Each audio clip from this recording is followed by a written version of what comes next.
Hello there folks, Skullgrim140 back here today to do one of the videos that I said I was going to do, but I had kind of put it off for a couple of different reasons. And that is, if you can remember that far back in the videos that I do, I said that I was going to do a series of top 10 favorite videos, whether it be anything that I like in a top 10 list. And that's the video that I'm doing today, and I think the best way to really start this video off properly, to give it some sort of impact at all, is, film really has been an important part of our lives, and particularly our favourite films are the sorts of films that we enjoy watching the most, because it's our favourite films that give us some joy in a lot of ways. They give us so much. You can put them in at any given moment, any given time of the day, and just watch them, and it'll get you fired up, no matter how good or bad the film might be, or what sort of opinion that anyone else will have on that film. It's still good to you at the end of the day, because that's what matters. And somebody said a while ago that film is an excellent storytelling device, and it is in a lot of ways, particularly our favourite films, because it's the stories in our favourite films that mean a lot to us. That we watch those films, we enjoy because they make us feel happy. They give us something special to feel excited about, and we watch those films for those reasons alone. So, this list is pretty much, as the title below pretty much tell you, a top 10 commemorating my favourite films. So, let's not waste any time, let's get right into it, shall we? This is my top 10 favourite films of all time. Number 10, Oldboy. If there is one type of film that I enjoy watching, it's one that has a great revenge story. Aside from being a simple revenge story though, Oldboy really is a film that has more of a psychological thriller theme packed with it, as well as a great mystery to keep the plot running at the right pace. The characters, particularly Odesu, have a huge complexity behind what goes on in the story, and you are interested in knowing what happens to the main character and when he might get his revenge. Like I said though, the plot of Oldboy really is so much more than being a simplistic revenge story, and it really offers so much in terms of its thought-provoking messages. Mostly the laugh and the world laughs with you meaning that stays with you when the film ends. Also how near the end of the film a much more darker purpose behind Odesu's imprisonment unravels. And while this film really isn't any higher on the list, and while it's a great film, I found it a little bit difficult to watch, not because it was difficult to understand or difficult to follow, but because of the stomach-churning violence and over-the-top scenes throughout this film. The scene, which if anyone's seen this film, you already know what I'm talking about, but the scenes where, the corridor scene, where you see Odesu take on these groups of people, and where you see him eat the squid, are why this film isn't meant for everyone. And I heard as well that there are plans for a remake of this film, directed by Spike Lee, oddly enough, and I'm a little bit ambiguous about it because me and remakes have a little bit of an on and off thing, but I'll look forward to it because it'll be interesting to see what that remake might do that this one didn't do any differently. So really what else can I say about Oldboy is that it's a really great film, and it has a much more deeper meaning than just the guy going out to find out why he was imprisoned and just gets revenge. It's so much more than that, and it really is worth checking out, largely because of its interesting story and its interesting protagonist.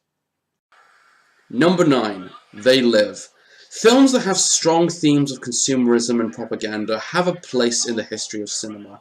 They Live manages to tackle all those issues while at the same time throwing in the 50s sci-fi B-movie aesthetic with a hint of black comedy just to make the film feel well-rounded. And John Carpenter as a director does have his highs and lows, and he's been recognized for those over the years, but managed to tackle something that had a weird but also powerful message that still plays some importance to this day. One problem I do have with it, though, is while the film was good, it hasn't really aged well on a technical and effects level, which shows that this film was kind of a product of its time, while still playing a huge role in our society today somewhat.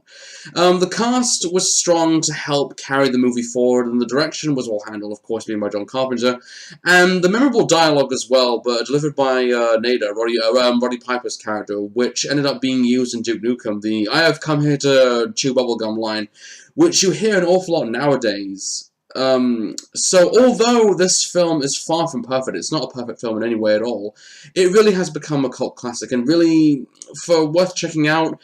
It hasn't aged well on an effects level, like I said, but it's a fun movie nonetheless. Number 8. Ninja Scroll. Ninja Scroll is a fine example of the demographic of anime you don't see very much nowadays. Over-the-top, blood-soaked violence accompanied by well-detailed and very well-drawn animation back from the days when anime was done by hand. While the plot of this film isn't that complicated, the cast of the characters, particularly the 8 Devils of Kamon, offer a lot to keep the action going, as well as give you a clear sense of what's going on between the 2 lead characters, Jubei Kibagami and Kagero, as well as Himura Genma, the film's main antagonist. Another way you can look at the film's plot is if you compare it to something like Escape from New York, which, going back onto John Carpenter for a second, is that Jubei, who shows up at the wrong place at the wrong time, ends up being drugged by a government worker, aka Duck One, who tells him that the poison that he's been injected with will kill him if he does not complete the task at hand. And the difference is between Jubei and Snake is that Snake Plissken was an anti-hero who didn't like anybody, who didn't care about anything, who hated the government and who was more interested in preserving his own life. Jubei hasn't got that anti-hero quality to him. In fact, Jubei, I would say, is probably has more character, more depth, at least than Snake Plissken did, at least from where I'm seeing it, at least. And another thing as well is, if you compare directors like Yoshiaki Kawajiri and Carpenter together, they have a very weird similarity in that both directors work in different fields, and they have something quite similar to offer, particularly their own style of filmmaking. And which shows as well that Ninja Scroll has stood up so well after all these years, and probably to this day remains one of Yoshiaki Kawajiri's best films. Number 7. Evil Dead: Army of Darkness. I'm not sure if you can say that this film is a guilty pleasure for me or not, but this film was just fun to get into. In a lot of ways, it ultimately betrays the horror element that Evil Dead has, and instead is replaced with being a slapstick comedy with a dark fantasy element thrown in. And you often hear this saying thrown around way too many times, which is, leave your brain at the door. When it comes to films that fall in this category, and for this film, I can let that excuse go, because it was such an enjoyable film. Another one is that comedy was never really my favourite genre, but for slapstick it's a different story, which was an interesting experiment for this film to really try.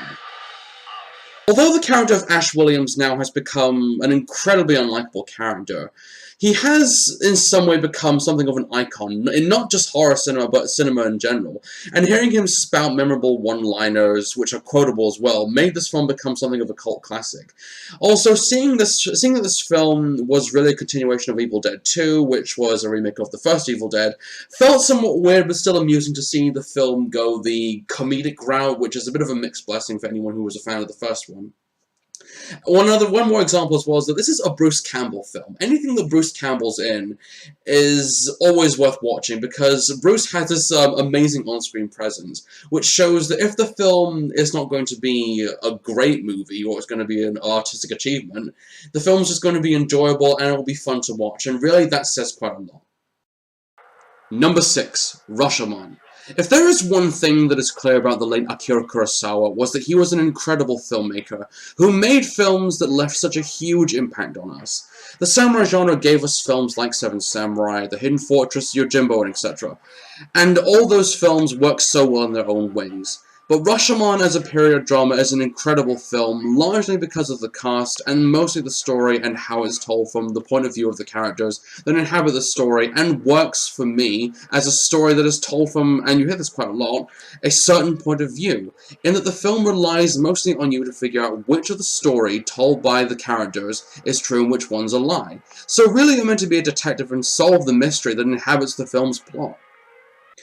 What I found so engaging about this story was how you were questioning what went on in the characters' actions that went on in this horrible crime that was committed. And that's the huge mystery behind it, in that which story you could believe was true and which one you could believe was a lie. It's a story that's become so influential, and you've seen it told at least quite a lot in recent fiction, particularly in cartoons. And the amount of depth added to the film's story really showed largely in the characters. And Toshiro Mifune, who was a regular who worked with Kurosawa up until Redbeard, had this amazing energy when playing the characters in Kurosawa's films, and his performance in this film was the highlight of what kept it going.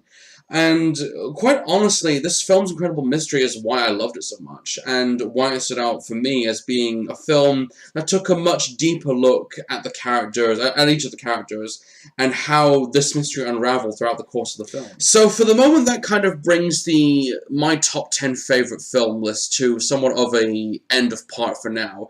But at some point, I'll get around to doing part 2, and I'll show you what films I have left in store until we get to number 1. So until then, see you then.